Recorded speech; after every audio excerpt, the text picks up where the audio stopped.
Hello everyone, welcome to Nitish Bharati classes. आज इस video में शुरू करेंगे एसके झा सर द्वारा शुरू किया गया इलेक्ट्रीशियन ट्रेड का 22 इम्पोर्टेंट क्वेश्चन का सीरीज। इस सीरीज में हम शुरू कर रहे हैं अल्टरनेटिंग करंट का क्वेश्चन। दोस्तों, जो ये एसी चैप्टर है ये बहुत ही इम्पोर्टेंट चैप्टर है। इससे 2024 और 25 में इससे जो है 6 से 7 क्वेश्चन आया था, इसलिए इस चैप्टर को बहुत ही अच्छे तरीके से करना है। इस चैप्टर में लगभग 90 क्वेश्चन है। इसको कर लेने के बाद हम गारंटी के साथ कह सकते हैं कि एक भी क्वेश्चन इस चैप्टर से नहीं छूटेगा। हम लोग चाहिए 27 मार्क्स चाहिए और 6 से 7 सवाल इस चैप्टर से आता है। ट्रांसफार्मर से 6 से 7 आया है और सेफ्टी एंड हेल्थ से 2-3 आया है और सेल एंड बैटरी से इतना चैप्टर और बेसिक इलेक्ट्रिसिटी से 6 और 7 आया है।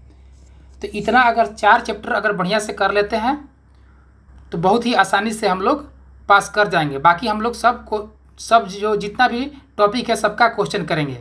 कल जो 20 तक हो गया था क्वेश्चन, आइए स्टार्ट करते हैं 21 नंबर। एक 3 कला प्रणाली यानी कि 3 फेज सिस्टम में आभासी शक्ति का सही मात्रक क्या है, ये पूछा है। क्या अपरेंट पावर का यूनिट पूछा है। तो अपरेंट पावर जो है पी बराबर क्या होता है, VI होता है। तो V का क्या होता है, वोल्ट होता है, और I का क्या होता है, एम्पियर होता है। तो इसका कौन सा ऑप्शन हो जाएगा, तो इसका ऑप्शन जो हो जाएगा A हो जाएगा। हम लोग अभी पढ़े अपरेंट पावर, आभासी शक्ति। अब हम देखते हैं एक्टिव पावर। एक्टिव पावर क्या होता है, एक्टिव पावर का फार्मूला होता है VI cos थीटा होता है, और इसका जो है SI यूनिट होता है वाट होता है। और एक पावर और होता है, उसका रिएक्टिव पावर होता है। रिएक्टिव पावर बराबर क्या होता है, VI साइन थीटा होता है। इसका जो SI यूनिट क्या होता है, VAR होता है। VAR का फुल फॉर्म क्या होता है, तो इसका होता है वोल्टेज एम्पियर रिएक्टिव होता है।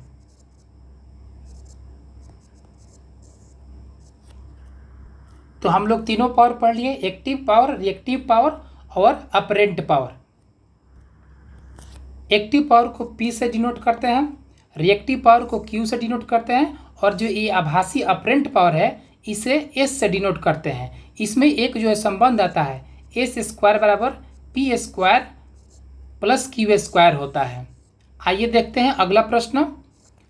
जया अवकरीय परिवर्तनशील धारा I बराबर 500 साइन 200 t का कोणीय वेग कितना है। ये जो फार्मूला है इंस्टेंटेनियस करंट का फार्मूला है। इसमें जो होता है ये जो 200 होगा ओमेगा की जगह है, और ओमेगा को क्या बोलते हैं, कोणीय वेग बोलते हैं। तो इसका आंसर क्या हो जाएगा, A हो जाएगा। आइए देखते हैं अगला प्रश्न। एक RL जो श्रेणी परिपथ में डैश डैश प्रयुक्त वोल्टता धारा के बीच फेज कोण का अंतर कम हो जाएगा। जो फेज एंगल होता है डायरेक्टली प्रोपोर्शनल होता है किसके, इंडक्टिव रिएक्टेंस का होता है। तो ये फेज जो इंडक्टिव रिएक्टेंस है अगर बढ़ेगा तो फेज एंगल क्या होगा, बढ़ेगा। तो इसका आंसर क्या हो जाएगा, C हो जाएगा। अगर फेज एंगल घटेगा तो ये इसका भी मान क्या होगा, कम होगा। आइए देखते हैं अगला प्रश्न। एक प्रत्यावर्ती वोल्टता को V बराबर Vm साइन ओमेगा t के रूप में व्यक्त किया जाता है, तो इसका आयाम कितना होगा। तो इस आयाम को क्या बोलते हैं, आयाम को बोलते हैं महत्तम भी बोलते हैं। इसको हिंदी में एक और नाम से जानते हैं, शिखर भी बोलते हैं, और इंग्लिश में इसे क्या बोलते हैं, पीक बोलते हैं। तो इसका जो आंसर क्या हो जाएगा, Vm जो होगा ये महत्तम वोल्टेज होगा। आइए देखते हैं अगला प्रश्न। औसत मान 191.1 वोल्ट होने पर प्रत्यावर्ती धारा का शिखर मान क्या है। इसका जो है एक फार्मूला होता है, क्या होता है, I एवरेज बराबर 2Im बटा पाई होता है। तो हमारा पूछा है क्या, प्रतिवर्ती धारा का शिखर मान पूछा है। तो करंट का मैक्सिमम जो वैल्यू होगा I एवरेज गुणे पाई और डिवाइडेड बाई क्या होगा 2 होगा।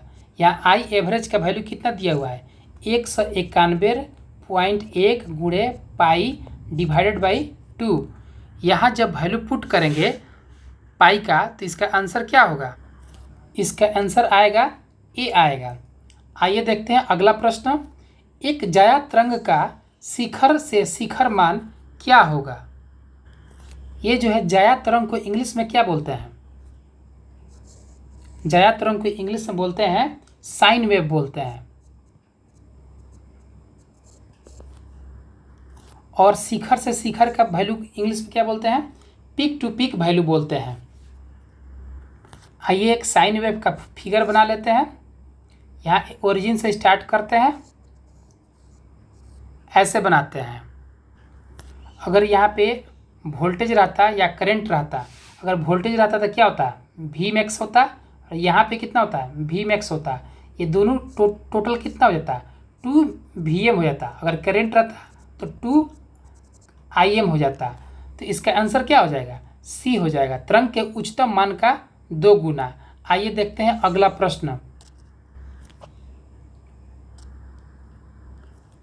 निम्नलिखित में से प्रत्यावर्ती धारा की कौन सी शब्दावली 1 सेकेंड में एक चक्र को परिभाषित करती है। तो ये सिंपल क्वेश्चन है, इसका आंसर क्या हो जाएगा बी हो जाएगा फ्रीक्वेंसी। अगर कोई कहे कि फ्रीक्वेंसी 3 है यानी कि कितना 3 चक्र हुआ, फ्रीक्वेंसी 2 है तो कितना हुआ 2 चक्र हुआ। आइए देखते हैं अगला प्रश्न। उपरोक्त तरंग के चित्र के अनुसार निम्नलिखित में से कौन सा सही है। ये जो है मैक्सिमम करंट और मैक्सिमम वोल्टेज, इसमें कौन ऊपर है, तो ये जो है वोल्टेज ऊपर है और नीचे कौन है तो करंट नीचे है।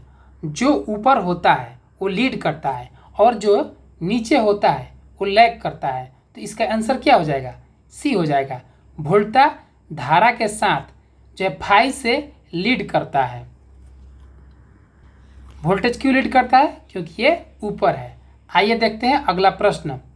एक जया अवकरीय वोल्टा का शिखर से शिखर मान यानी पीक टू पीक वैल्यू का मान 250√2 भी है, तो RMS वोल्टा का मान क्या होगा। आइए एक साइनसोइडल वोल्टेज जो है बना लेते हैं। ये जो है जया वक्रीय जो है इसका इंग्लिश में क्या बोलते हैं साइनसोइडल वोल्टेज बोलेंगे। इसका फिगर देखते हैं।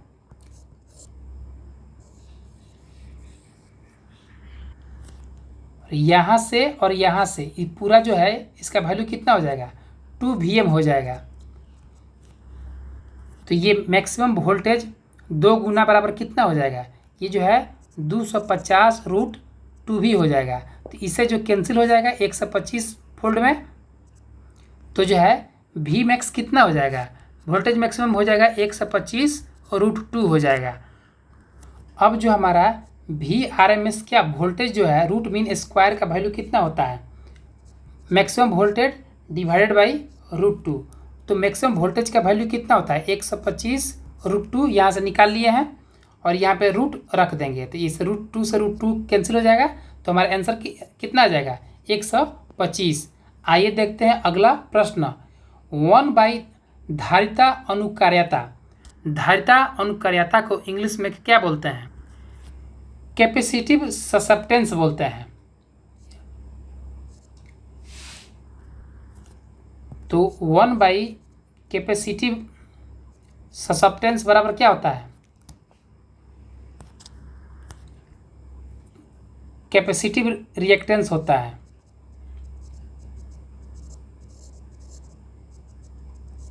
तो इसका आंसर क्या हो जाएगा डी हो जाएगा। दोस्तों हम जानते हैं कि कंडक्टेंस बराबर क्या होता है, जो कंडक्टेंस बराबर होता है इसको डी से डिनोट करते हैं 1/r होता है। रिएक्टेंस का जो है उल्टा क्या होता है कंडक्टेंस होता है। उसी प्रकार क्या होता है एडमिटेंस, इसको जो है गामा से डिनोट करते हैं और हिंदी में इसे बोलते हैं परवेश्यता। ये जो बराबर होता है किसके बराबर होता है 1/, इम्पीडेंस के बराबर होता है।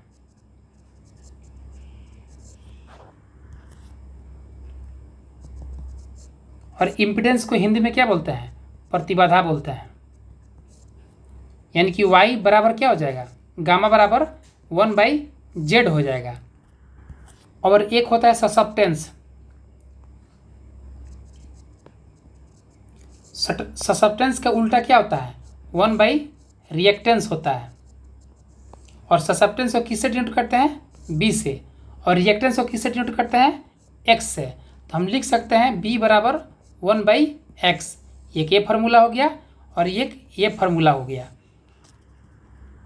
और एक होता है g बराबर 1/r, एक ये होता है। काफ़ी इंपॉर्टेंट पॉइंट है, ये तीनों को याद कर लेना है। आइए देखते हैं अगला प्रश्न। यदि किसी प्रतिवर्ती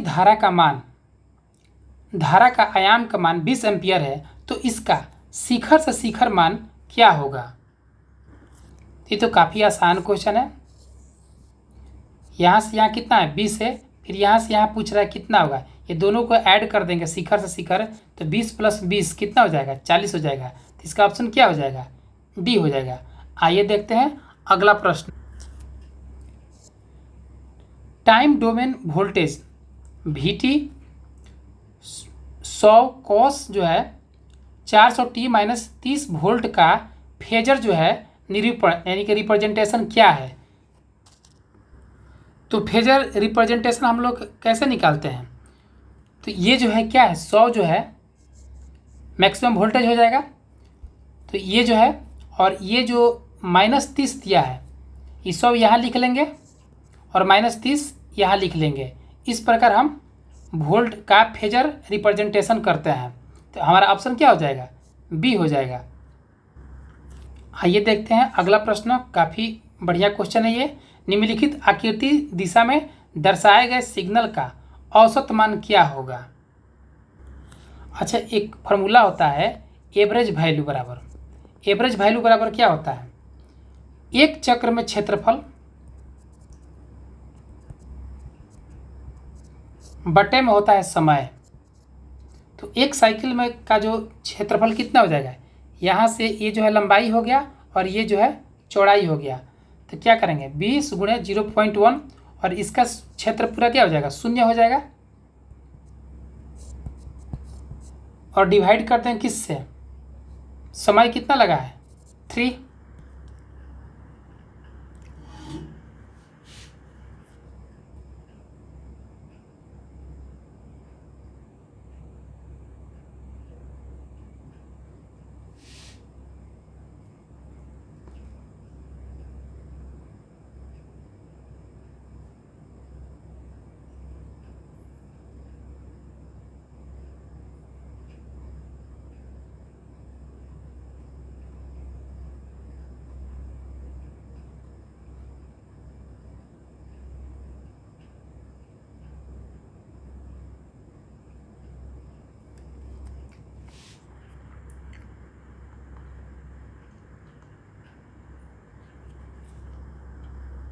तो इसका आंसर हो जाएगा क्या, सी हो जाएगा। आइए देखते हैं अगला प्रश्न। कौन सा पैरामीटर एसी परिपथ से संबंधित नहीं है। तो इसका आंसर क्या हो जाएगा, बी हो जाएगा, तरंग का कृषिकरण, एटेन्युएशन ऑफ द वेव हो जाएगा। अगला प्रश्न, फेज के उदासीन तार यानी कि न्यूट्रल वायर के शॉर्ट होने पर क्या प्रभाव होगा। तो इसका आंसर क्या होगा, डी होगा, उच्च धारा प्रवाह और आग होगा। आइए देखते हैं अगला प्रश्न। 3 फेज शुद्ध प्रतिरोध भार लोड में शक्ति डैश डैश होती है। यहाँ पर क्या देख रहे हैं, शुद्ध प्रतिरोध भार लोड है, तो हमारा जो है cos फाई क्या हो जाएगा, 0 हो जाएगा। तो हमारा P बराबर क्या हो जाएगा, √3 VL × IL cos phi. cos phi का वैल्यू 0 रखेंगे तो 1 हो जाएगा। तो हमारा आंसर क्या हो जाएगा, ये हो जाएगा। तो कौन सा ऑप्शन में है, सी हो जाएगा। आइए देखते हैं अगला प्रश्न। यदि धारा और वोल्टेज फेज में है और फेज कोण जो है 0 है तो शक्ति का गुणांक कितना होगा। तो फेज एंगल को ही क्या बोलते हैं, पावर फैक्टर बोलते हैं। अगर फेज एंगल 0 होगा, पावर फैक्टर को क्या बोलते हैं, फेज एंगल बोलते हैं। अगर फेज एंगल 0 होगा इसका मतलब हम कह सकते हैं कि कॉस जो है फाइव बराबर क्या हो जाएगा, कॉस 0, और ये कॉस फाइव बराबर क्या लिख सकते हैं, 1 लिख सकते हैं, यानी कि पावर फैक्टर हमारा क्या हो जाएगा, 1 हो जाएगा। इसलिए इसका आंसर क्या होगा, ए होगा। आइए देखते हैं अगला प्रश्न। दोस्तों ये एस.के. झा सर द्वारा 2200 इम्पोर्टेंट क्वेश्चन का सीरीज स्टार्ट किया गया है इलेक्ट्रीशियन ट्रेड का। इसे कर लेने के बाद हम गारंटी के साथ कह सकते हैं कि आप लोग ट्रेड में पास हो जाइएगा। इसलिए इस सीरीज में जुड़े रहिए और इस जो टॉपिक जो चल रहा है एसी करंट, इसको बहुत बढ़िया तरीक़ा से पढ़ना है, क्योंकि ये बहुत ही इम्पोर्टेंट टॉपिक है। इससे 6 से 7 क्वेश्चन आए हुए हैं। आइए देखते हैं अगला प्रश्न। एक एसी वोल्टता के माध्यम से आपूर्ति एक प्रेरक के लिए शक्ति वक्र डैश डैश होती है। तो ये सिंपल क्वेश्चन है। एसी वोल्टता के लिए क्या साइनसोइडल वेव का हम प्रयोग करते हैं, तो इसका ऑप्शन ए हो जाएगा, ज्या तरंग हो जाएगा। आइए देखते हैं अगला प्रश्न। परिपथ से गुजरने वाली प्रत्यावर्ती धारा I बराबर 200 साइन 314.2 t है। जब t बराबर 0.2 सेकेंड है तो धारा का तत्क्षणिक मान की गणना कीजिए। एक तो ये होगा कि इसका जो वैल्यू है यहाँ पे पुट कर दीजिए और उसके बाद से कैलकुलेट करना, और एक होता है ओमेगा बराबर आप रख सकते हैं यहाँ से 314.2, तो ओमेगा बराबर क्या लिख सकते हैं 2 पाई n बराबर 314.2, ये 2 गुणे 22 का वैल्यू क्या रखते हैं 3.14 रख सकते हैं, और n यहाँ पे जो है ऐसे लिख देंगे। तो इसको पूरा कैलकुलेट करेंगे तो n का वैल्यू हमारा कितना आएगा 50 हर जाएगा, और t बराबर क्या हो जाएगा 1/n यानी कि 0.02 सेकेंड हो जाएगा। जब हम इसका ग्राफ खींचेंगे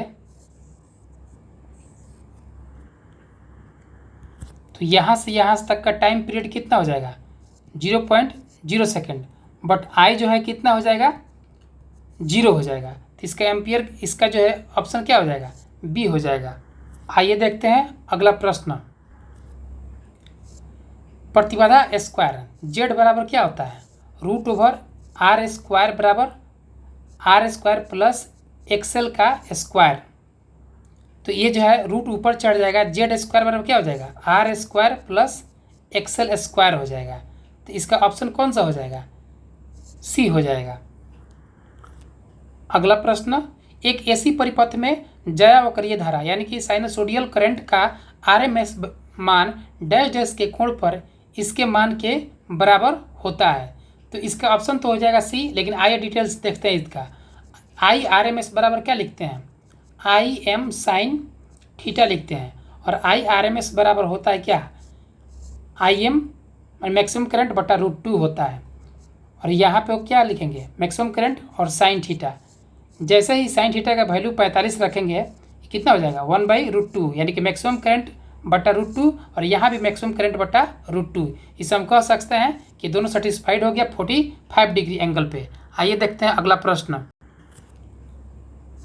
अधिकतम वोल्टेज की ज्या तरंग का एक चक्र औसत मान क्या होता है। तो इसका आंसर क्या हो जाएगा 0 हो जाएगा, क्योंकि जो है फुल कंप्लीट साइकिल में जो होता है एवरेज क्या होता है 0 होता है। इसको देख लेते हैं बाई फिगर देख लेते हैं। ये मान लीजिए कि 5 वोल्ट मैक्सिमम यहाँ है, यहाँ 5 वोल्ट है, तो ये जो एवरेज निकालेंगे तो क्या होगा 5 - 5 डिवाइडेड बाई 2, तो इसका वैल्यू कितना हो जाएगा 0 हो जाएगा। दोस्तों अगर वीडियो अच्छा लगे तो चैनल को लाइक एंड सब्सक्राइब कीजिए। मिलते हैं अगले वीडियो में। Thank you for watching Nitish Bharati classes.